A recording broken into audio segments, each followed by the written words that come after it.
Hi, my name's Cameron Carlson with AnimeLocation.tv. I'm here at Matsuricon 2024 with Bryson Baugus. How you doing? I'm doing great. Thanks for having me. Hey, it's great to finally, actually, we met 2 years ago at Animarathon. Now it's great to actually see you on camera with us. Right. So how did you get started in the entertainment industry? Yeah, so I actually had the desire to be an actor as young as like 12, 7 years old. Like I say 12 or 7. I would do like plays and stuff back when I was in like elementary school, like old church plays and stuff like that. But I was a big fan of cartoons, anime, video games, all the good stuff. And I would do theater throughout high school and college. And then fast forward a few years, I was at a theater audition where one of the directors at Sentai in Houston was at. And they saw me do that audition, recognized me as a fan as well from going to conventions, and they were like, you know what, I think he said he wanted to do voiceover, and so he just kind of threw me a bone, threw me in like some extra voices for the show at the time, and then 9 years later, here I am, just snowballing over the course of a few years. I would say, yeah, 9 years is really, really fast in the industry. So now you happen to work on a really fun show that I loved, and I have all 5 seasons, is Food Wars. What was it like working on that, and did you learn any fun recipes, and did you try any of them? I haven't been able to try any of them, but I definitely would love to try from, like, I think it's episode 2 whenever Soma first meets Erina, and he makes that rice with the gelatinous, like, egg stuff. Like, that's my thing. I love eggs. I love rice. Love chicken. That's, like, I really want to try that at some point. And then working on the show, I actually have a funny story where the first session that I had for it was, like, this 4-hour session, and I made the mistake of not eating anything before the session, and so I had to just sit through 4 hours of, like, some of the most beautiful food you've ever seen animated and be like, all right, gotta get a take in between the stomach growling. So that was a lot of fun. I say, actually, it's really fun because I took gourmet in high school as a class, and I also I did some cooking for a job. I used to work for Giant Eagle in their kitchens department. So I have a little bit of a culinary background, and I really, really liked it. I also took a class called Survival for Singles. Oh, really? Yeah, so it teaches you how to, like, cook, do auto insurance, house insurance, renter's insurance, like taught you the basics of living. How to adult. Yeah. How to adult. It's 17 years old. Nice. I wish my high school did that. They don't do it anymore. I know, right? Right. Yeah.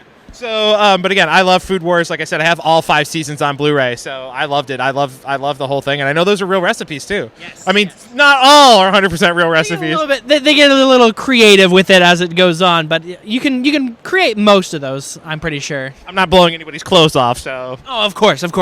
Creative license. So the other hit show you got to work on, which I own all 4 seasons, is Haiku as Hinata. The movie came out finally this year.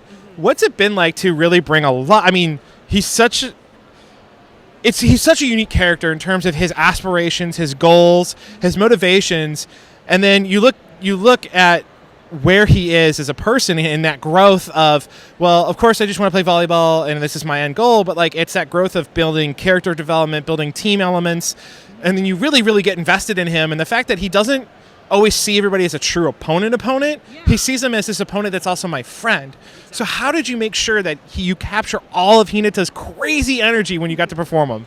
I mean, he's just such a fun character. I always love being able to play just those hyper funny dudes.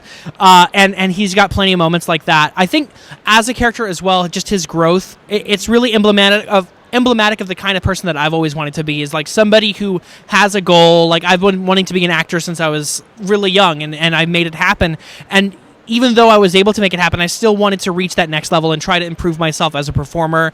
And then also making connections, meeting other fellow actors, and being able to see their performances and not see those performances as like, oh, I got to do better than them. It's more like, oh, wow, that was a really cool way to tackle this. Maybe I can incorporate some of that in like how I approach things. And so I've never been the most competitive person myself. And I like to think of Hinata as also, he's very competitive in that like he wants to do well for himself and his teammates, but he doesn't, it's not like a toxic competition. He sees other people doing well, and he goes, that's awesome that you're doing well. I want to do well as well so that I can be awesome like you.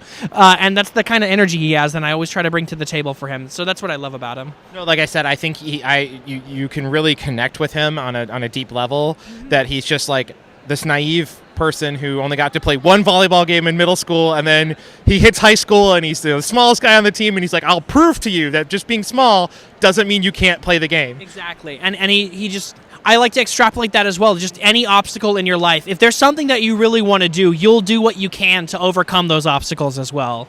Yeah. And again, this is a fun show that I just recently rewatched in the last week with Monster Muse, and it has this undertone of acceptance. Yeah. So what was it like when you got to play that? I think one of my favorite episodes is when with Arachne, and you're like, the girl wants to bring Arachne back, and you're like, no, she's not some sort of task that you have to challenge and conquer. She's still a real person with identity and characteristics. So, like, that's an example of how that episode tackles those types of concepts. So what was it like for you as being the central character dealing with all these crazy ladies? I mean, working on the show, we do try to keep it professional, especially the kind of show that it is. It's very ecchi, very, very fan servicey, but it's also a very fun comedy. And so, like, in the moment, I don't think we were reading too much into the subtext of it at the time. But like when you do watch it and you see like the story beats and stuff like that, it's very interesting the layers that you can find in such like a silly, just like ecchi show. And what I feel like it does have a really good message at the end of the day. It's very much like trying to stop people from seeing others as other, like they're one of us. And in this world, obviously, it's more on the nose with like, oh, there's monsters and then there's regular human beings, but it's more about like breaking down that like predetermined bias about like, oh, they're still like human beings with feelings and thoughts. I can't think of another way to put it, but yeah, it's an interesting show. Yeah. I mean, the first episode really just like, you're like, no, F you, and you punch the dude in the face. I love that episode. I always love a show where I get to punch a racist. So that's my favorite part. I love it. Exactly. And then how about you get to take him on a few more times throughout the show? Yeah. So you also worked on another big show called Blue Lock, which we have plenty of your fellow castmates here this weekend. What's it like working on it, first and foremost? B, did you learn any sports terms from it? And C, did you actually go out and play any of it to learn your position? So I honestly learned more sports terms from volleyball because of haiku. I've been doing that for such a long time. Blue Lock is such a fun show, and Nagi as a character is such an opposite from Hinata. Whereas like Hinata had been growing up, like he found volleyball and that became his thing.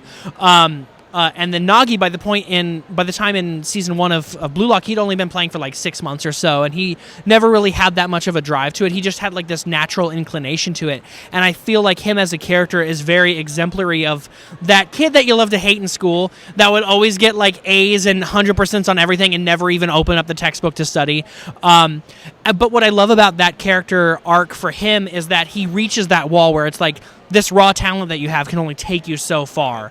And it really showcases like even though you can get to a certain level of skill off of raw talent alone, you're always going to need to start putting in your own effort and find what it is about the game that you love for yourself if you ever want to like overcome those walls. As for playing the games myself, I'm not the most athletic person. If you look at me, my brothers were the ones always like in the dugout playing baseball or tennis, and I was on the bleachers playing my Game Boy. So I haven't had much inclination to play the sports myself or like pick a position or anything, just because I feel like I would die after like a round of any of them. But I am looking to get more in shape on like a bike, and then maybe I'll pick up like either like a pickup game of soccer or volleyball at some point. To be honest with you, I actually used to play soccer for 7 years as a defensive back. Actually, used to play that, and I played that from when I was about 7 to 14. Mm-hmm. So a lot of people don't know that about me, is that I actually used to be a soccer guy. So yeah. So with the rise of remote recording, you do an LA and New York based way of recording. How's that worked for you? And then on top of that, how much has it actually expanded your ability to do more roles? I honestly believe that without remote recording, I would not have been able to be a part of some of the biggest shows I've been a part of in the past couple of years. I think Titan was given to me because I had a home studio, and I was in Houston at the time, and that was based out of Dallas. And when they were casting that, they were like, we need somebody who has a remote setup. They need somebody that sounds the part for like Falco. And then same with like Honkai Star Rail, which was based out of LA, and then Yu-Gi-Oh, which is based out of New York. I honestly, I knew that they were looking to remote record for that kind of stuff, but especially for Yu-Gi-Oh, I was like, well, they'll send me the auditions, and then maybe they'll consider me for like some small side characters here or there. But to hear back, and then after like 2 rounds of callbacks, they were like, oh yeah, we're gonna have you as the lead. I was like, just random first Houstonian from Texas to play the lead in the Yu-Gi-Oh. That's amazing. So it's really opened up a lot of opportunities. I really wish that studios would keep those walls open for more remote, because it does feel like a lot of the regional studios are kind of closing their doors a bit, but there are some that are still out there for anybody who's interested in this stuff, that are still like open to remote recording and stuff. And I love it. No, I mean, like I said, I love the fact that you guys, there's so many great talent that I think are scattered across the United States that really could be put to really good use in the industry. They just need that chance to do a remote recording project. And there's a lot of people that I know personally who got their big break because of remote recording, and now they've gone on to do such major projects that I won't tell other people's stories, but like there's people that I know that would not be where they are without remote recording today, or at least not as quickly as they were able to blow up. So like I really think it's a boon to the industry to have that door open when necessary. And then kind of speaking on that behalf, again, voice acting has now become a really big part of the American entertainment industry. Particularly, you're seeing the One Piece live action thing coming around. You're seeing some more movies be made that are, that were more Eastern centric, that are now more Western adaptating. Where do you feel the anime industry will be in the next 5 years as a veteran? A veteran. Oh my goodness. You're getting about hit the 10-year mark. Yeah, that's. Oh my god. I'm just kidding. No, I honestly can see a lot of it expanding even more. Like, I feel like it's as big as it is now because the generation that's coming up as anime fans now were introduced by their parents and or friends who were like the generation before them. Yeah. And I feel like generationally it's just going to get bigger and bigger as more people are exposed to it. And then in terms of live action remakes and adaptations, some people go back and forth as to whether or not they feel it's necessary or anything like that, but I feel like it's just another way to introduce people to these properties and get them to fall in love. One Piece had a resurgence because of the live action. Like the live action became like one of the biggest shows on Netflix for that season, and then the anime followed up, and it was always like in the top 10, or at least on my algorithm it kept showing up in like top 10 or something like that. So like honestly, I think it's just another way to introduce people to amazing stories from different cultures. But yeah. No, going to try to wrap things up. Yep. Obviously, we know NDAs are a thing. What would you love fans to see right now that they can watch? It's not behind an NDA wall. Yes. So we've got Windbreaker just finished its first season. I play Akihiko Nirei in that. It's an amazingly animated like fight delinquent show from Cloverworks, so it looks beautiful.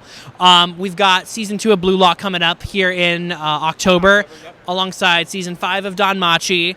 And season 2 of MF Ghost as well. So those are going to be a lot of fun. Alrighty, now, 1, where can we follow you online? And 2, what would you love to say to all the wonderful fans that have been keeping up with you? So you can follow me at Baugus Bryson on everything. It's on Twitter, Instagram. I think Twitter's the one that I have the most Stockholm Syndrome with. So Twitter is probably the one where you're going to see most updates from me. Thank you so much for everybody who's been following me for such a long time. I'm also trying to get back into streaming. Again, Baugus Bryson on Twitch. And yeah, I'll see you online. Hey, Bryson, thank you so much, my friend. Thank you for coming out today. Thank you so much. Thank you.